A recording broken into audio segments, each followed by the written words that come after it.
Hello আসসালামু আলাইকুম everyone. আজকে আমি তৈরি করে দেখাবো ক্র্যাকার্স অথবা সল্টেড বিস্কিট। সাধারণত ক্র্যাকার্স টাইপের যে বিস্কিটগুলো খেয়ে থাকি হালকা একটু সল্টেড, হালকা একটু মিষ্টি থাকে। এই বিস্কিটগুলোর টেস্ট একদম এরকম। চায়ের সাথে খেতে এই বিস্কিটগুলো অনেক ভালো লাগে। আমরা যে টিপ বিস্কিট কিনে এনে খাই ওইটার টেস্ট একদম সেম।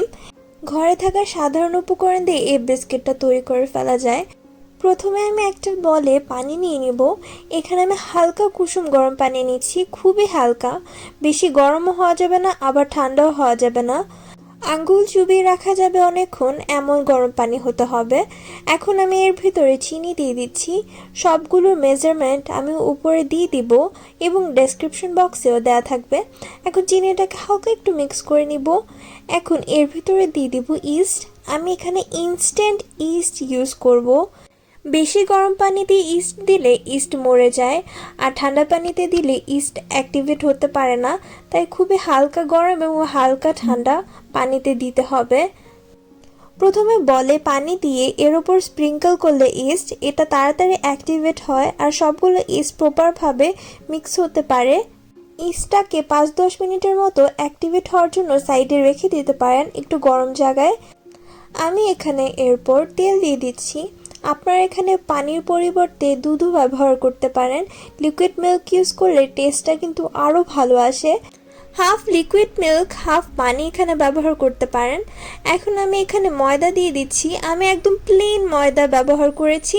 আপনারা চাইলে এখানে আটাও ব্যবহার করতে পারেন, কিন্তু ময়দাতে টেস্টটা ভালো আসে।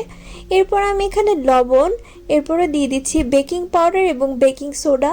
Baking powder, baking soda, east এই সবগুলোই কিন্তু এখানে লাগবে বিস্কিটটা তৈরি করার ক্ষেত্রে।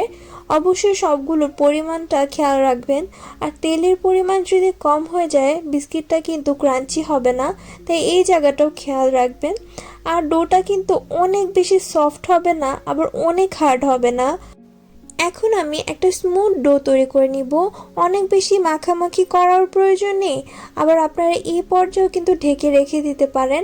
আমি হালকা একটু স্মুথ করে নিব। স্মুথ করে নিলে বিস্কিটটা দেখতেও সুন্দর হয় আর সবগুলো উপকরণ সুন্দরভাবে মিশে যায়।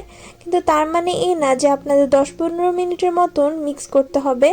4-5 মিনিটের মতন জাস্ট একটু মিক্স করে নিলেই হলো। আর দেখতে পাচ্ছেন ডোটা কেমন সফট আর একটু ফ্লাফি হয়ে আছে।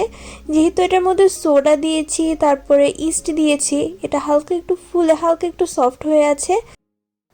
আমার চ্যানেলে কিন্তু পারফেক্ট কুকিজ তৈরি করার রেসিপি রয়েছে। ওই কুকিজগুলো অনেক বেশি ক্রাঞ্চি।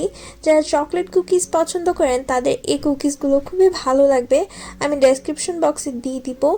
ডোটা মাখা হয়ে গিয়েছে। এখন আমি একটা পেপার দিয়ে এভাবে ঢেকে দিয়েছি। ঢেকে দিয়ে আমি 1 ঘন্টার মতন অপেক্ষা করেছি। 1 ঘন্টা পরে একটু ফুলে গিয়েছে। একটা জিনিস, আমি কিন্তু গরম জায়গায় রাখিনি। আমি যদি একটু গরম জায়গায় রাখতাম তাহলে আরও ফুলে যেত। বেশি গরমের দিনে আধা ঘন্টা রাখলেই যথেষ্ট, সুন্দরভাবে ফুলে যাবে। ফুলে যাওয়ার পর আমি এটাকে আপনাদের দেখাচ্ছি কেমনটা ফুলেছে। হালকা ফুলেছে, অনেক বেশি না।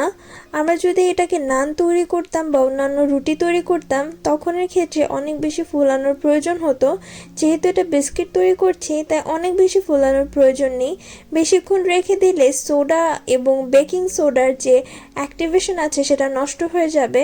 বেকিং সোডা, বেকিং পাউডার এগুলো বেশিক্ষণ বাইরে থাকলে সেটার পরে কাজ করে না, তাই এটাকে বেশিক্ষণ বাইরে রাখা যাবে না। এখন আমি এটাকে সুন্দর করে বেলে নিব। অনেক পাতলা করে বেলে নিতে হবে, কারণ বেক করার পর এটা অনেক বেশি ফুলে যাবে। আপনারা যতটুকু সম্ভব একটু ময়দা ছিটিয়ে ছিটিয়ে বেলে নেবেন পাতলা পাতলা করে। আপনারা দেখে বুঝতে পারছেন যে কতটুকু পাতলা হয়েছে। আমার কাছে কোনো কাটার ছিল না, তাই আমি একটা নজল নিয়ে ছোট ছোট করে এরকম বিস্কিটের মতন করে নিচ্ছি। আমি ঢাকনা দিয়ে কিছু বড় সাইজের রাউন্ড বিস্কিটও তৈরি করে নিব। জাস্ট আপনাদেরকে সিস্টেমটা দেখিয়ে দিচ্ছি। আর এভাবে একটা টুথপিক দিয়ে এরকম ছিদ্র করে দিতে হবে। ছিদ্র না করে দিলে মাঝখান থেকে একদম ফুলে যাবে। মাঝখানে এরকম ছিদ্র না করলে ফুচকার মতন এগুলো মাঝখান থেকে ফুলে যাবে। বেকিংয়ের সময়টা আমি উপরে লিখে দিচ্ছি। আপনারা যদি চুলায় তৈরি করতে চান তাহলে 20 মিনিটের মতন বেক করবেন লো হিটে রেখে।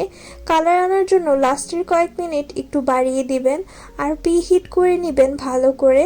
আর ওভেনে তৈরি করার ক্ষেত্রে 170 থেকে 180 সেলসিয়াসে দিয়ে 15 থেকে 20 মিনিটের মতন বেক করে নেবেন। মিডল থেকে উপরে তাকে রেখে নিচের তাকে রাখা যাবে না, তাহলে সুন্দর একটা কালার আসবে না।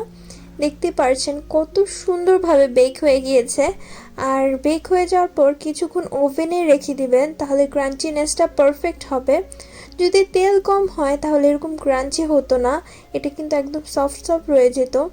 আর এটা হয়ে গেলে হালকা একটু ঠান্ডা হলে বয়মে ভরে ফেলতে হবে, নাহলে এটা কিন্তু ক্রাঞ্চি থাকবে না। এই বিস্কিটগুলোকে 2 মাসের মতন সংরক্ষণ করা সম্ভব। এয়ারটাইট বক্সে অথবা কোনো কাচের বয়মে এগুলোকে রেখে দিতে পারেন। আজকের মেজারমেন্ট দিয়ে এই বড় সাইজের 26টা বিস্কিট হয়েছে এরকম রাউন্ড রাউন্ড। আশা করি আজকের ভিডিওটা ভালো লেগেছে। যদি ভালো লেগে থাকে প্লিজ আমার চ্যানেলটিকে সাবস্ক্রাইব করতে ভুলবেন না। আজকের জন্য এতটুকুই। আল্লাহ হাফেজ।